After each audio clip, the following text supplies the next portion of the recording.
Central board of film certification 2018 பெரிய அளவிலான மாற்றங்கள்லாம் கொண்டு வந்தாங்க. ஆனால் விளம்பரம் பண்ணவே இல்லை.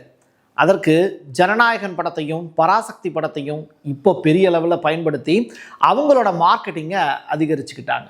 அதுதான் உண்மை. அதே நேரத்தில் ஜனநாயகன் அப்படிங்கிற படம் ஏன் இன்னமும் ரிலீஸ் ஆகாமல் இருக்குது அப்படிங்கிறதுக்கு பின்னாடி பாஜகவினுடைய அரசியல் அப்படிங்கிறது இப்போ அம்பலமாக இருக்குது. தொடர்ச்சியாக ஒரு 20 ஆண்டுகளுக்கு இந்த படத்தை தேட்டர்லேயே வெளியிடக்கூடாது அப்படிங்கிறதுல தணிக்கை வாரியத்தினுடைய அரசியலை, ஆளுமையை, அதிகாரத்தை இந்த இடத்துல பாஜக அப்படிங்கிற அரசு பயன்படுத்துகிறாங்க அப்படிங்கிறதும் வெட்ட வெளிச்சமாக தெரியுது. என்ன நடந்தது சென்னை உயர்நீதிமன்றத்தில்? இதனால் தொடர்ச்சியாக ஜனநாயகன் படம் வெளியாவதில் சிக்கல் இருக்குது. அதைத்தான் இந்த வீடியோவில் பார்க்க போகிறோம். வாங்க பார்க்கலாம் உறவுகளே. இது பிரசாத் சிக்னேச்சர். சென்னையோட மற்றொரு அடையாளம் M1 மொபைல் ஷோரூம். உலகத்தரம் வாய்ந்த மொபைல்களை உள்ளூர் சந்தையில் கம்மியான ரேட்டுக்கு, அதுவும் ஆஃபரோடு கொடுக்குறாங்க. வாரண்டியோட, கேரண்டியும் கன்ஃபார்ம். எல்லா டைப் ஆஃப் மொபைலும் இங்கே வாங்கலாம். ஆன்லைன்லேயும் இருக்குது, ஆஃப்லைன்லேயும் வாங்கிக்கலாம். தொடர்புக்கு 7305258665 இந்த நம்பருக்கு காண்டாக்ட் பண்ணுங்கள். உங்களுடைய தொழில் சம்பந்தமான விளம்பரங்களை நமது சேனலில் ஒளிபரப்ப உங்களுக்கான அருமையான வாய்ப்பு. பாஜகங்கிற அரசு தொடர்ச்சியாக கலைத்துறைக்கு ஏகப்பட்ட துரோகங்களை செஞ்சுருக்காங்க.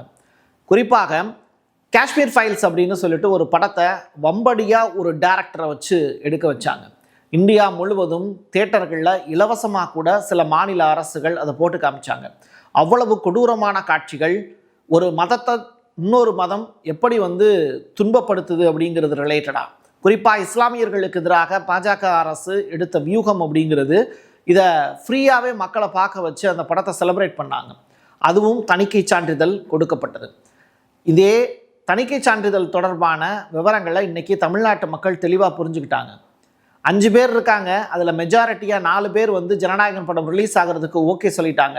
அந்த ஒரே ஒரு நபர் யார் அப்படிங்கிற கொஸ்டினை இன்ன வரைக்கும் யாருமே ரிவீல் பண்ணவே முடியல. இவர் தான் காரணம் அப்படிங்கிறத யாருமே இன்னும் சொல்ல முடியல. பட் அந்த நபர் இன்னைக்கு நீதிபதி ஆஷா அவர்கள் கொடுத்திருக்கக்கூடிய தீர்ப்பு அப்படிங்கிறத வரவேற்காம நீதிமன்ற தீர்ப்புக்கு எதிராகவே சென்னை உயர்நீதிமன்றத்தினுடைய தலைமை நீதி அமர்வுல மறுபடியும் ரீபெட்டிஷன் கொடுக்குறார்.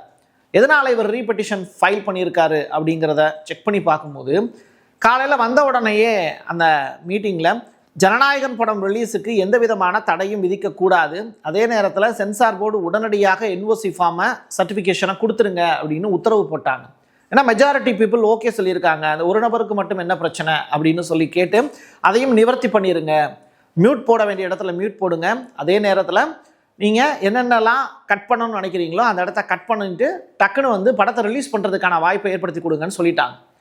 ஸோ இது 500 கோடி ரூபாய் பட்ஜெட் இருக்கக்கூடிய படத்துக்கு இவ்வளவு பெரிய ஒரு ட்ராபேக்கை ஏற்படுத்தக்கூடாது அப்படிங்கிற அந்த நோக்கத்தோடையும், பொங்கலுக்குள்ளே ரிலீஸ் பண்ணணும், அதற்கான வாய்ப்புகளை உருவாக்கிக்கோங்க அப்படிங்கிறதையும் சொல்லியிருந்தாங்க. ஆனால் டேட் இதுதான் அப்படிங்கிறத நீதிபதி ஆஷா எக்ஸாக்ட் டேட் இதுக்குள்ளே கொடுத்துடணும் அப்படிங்கிற வரம்பு வைக்கலை. அப்போது தணிக்கை வாரியம் இதை சாதகமாக பயன்படுத்திக்கிட்டு எவ்வளவு நாள் வேணாலும் இழுத்தடிக்கலாம். குறிப்பாக ஒரு மாத காலம் டைம் எடுத்துக்கிட்டாங்க அப்படின்னா அதை 15 நாட்களுக்குள்ளே நாங்கள் கொடுத்துட்றோம் அப்படின்னு கூட சொல்லலாம். ஆனால் அதையும் மீறி இந்த தமிழ் படங்களாகட்டும், இந்திய படங்களாகட்டும், இந்த தணிக்கை சான்றிதழ் கொடுக்காம இழுத்தடிக்கப்பட்ட படங்களுடைய லிஸ்ட்டில் சில படங்கள் 20 ஆண்டுகளுக்கு மேலே கூட அந்த மாதிரி படங்கள் தணிக்கை சான்றிதழ் பெறாமலே இருந்திருக்கு. அந்த லிஸ்ட்டில் ஜனநாயகனை சேர்த்துட்டாங்கன்னா நிச்சயமாக படம் வெளியாவதில் பெரிய சிக்கல் இருக்குது தியேட்டரில். குறிப்பாக பார்த்திங்கன்னா நிறையா தமிழ் படங்களை சொல்லலாம். 2 ஆண்டுகள் தாமதமாலாம் வெளியான படங்கள்லாம் ஏகப்பட்டது இருக்குதுன்னு சொல்கிறாங்க. அந்த வகையில் நீங்கள் இருட்டு அறையில் முரட்டு குத்து அப்படின்னு கூட ஒரு படம் வந்தது. அந்த படத்துக்கெல்லாம் ஏ சான்றிதழ் கூட டக்குன்னு கொடுத்து அதை ரிலீஸ் பண்ணிட்டாங்க. அப்படி ஏதாவது ஒரு சான்றிதழாவது கொடுத்து இந்த படத்தை ரிலீஸ் பண்ணுவதற்கான வாய்ப்பை தணிக்கை சான்றிதழ் ஏன் ஏற்படுத்தலை அப்படிங்கிற கேள்வி இருக்குது. ஏன்னா தமிழ்நாட்டில் எவ்வளவோ படங்கள் வருது. அப்போது நீங்கள் சான்றிதழ் கொடுக்கறதுல இவ்வளவு பெரிய சிக்கலை ஏன் கையாளணும் அப்படின்னா அதுக்கு பின்னாடி பாஜகவினுடைய அரசியல் இருக்குது. சரி, பராசக்தி படத்துக்கும் தானே இந்த ப்ராப்ளத்தை உருவாக்குனாங்க. பராசக்தி படமும் தணிக்கை சான்றிதழ் கிடைக்காம தானே இருந்துச்சு அப்படின்னா ஜஸ்ட் நவ் கிடச்சிருக்கக்கூடிய ரிப்போர்ட் பராசக்தி படம் திரையிடப்படலாம் அப்படிங்கிற அந்த செய்தியையும் கொடுத்துட்டாங்க. ஆக மொத்தத்தில் பராசக்தி படம் திட்டமிட்டபடி இன்னைக்கு 9ஆம் தேதி, நாளைக்கு 10ஆம் தேதி சரியான டயத்தில் கிடைச்ச தேட்டரில் அந்த படம் ரிலீஸ் ஆக போகுது. மொழிப்போர் தொடர்பான படம் அப்படிங்கிறதுனால அந்த படத்தையும் எப்படியாவது முடக்கிடலாம் அப்படின்னு பாஜக அரசு முயற்சி பண்ணுது, உண்மைதான். ஆனாலும் இப்போதைக்கு டார்கெட் யாருன்னு கேட்டால் விஜய் தான், சிவகார்த்திகேயன் கிடையாது. ஸோ விஜயினுடைய படம் இந்த டயத்தில் ரிலீஸ் ஆச்சு அப்படின்னா வரக்கூடிய எலெக்ஷனில் அவருக்கான ஒரு மாஸ் சப்போர்ட் கிடைக்கும் அப்படிங்கிறத பாஜக அரசு உணருது. அப்போ விஜயை தன் பக்கம் எழுப்பதற்கான பெரும் முயற்சி எடுக்கிறாங்க, அதில் தோற்று போகிறாங்க. அதனால் தணிக்கை சான்றிதழ் கொடுக்கக்கூடிய ஒரு இடத்துல தன்னுடைய கையாள் ஒருத்தரை வச்சுருக்காங்க. அந்த ஆள் மூலியமாக தான் இப்போது மேல்முறையீடு அப்படிங்கிறது போயிருக்கு.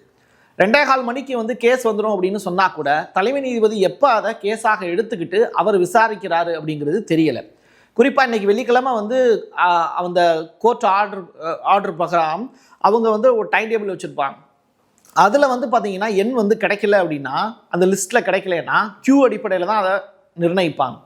அப்போது நீங்கள் அந்த கியூ லிஸ்ட்டில் ஜனநாயகன் படத்தினுடைய கேஸ் வரலைன்னா அது மறுபடியும் மண்டேக்கு போஸ்ட்பண்ட் ஆகிடும்.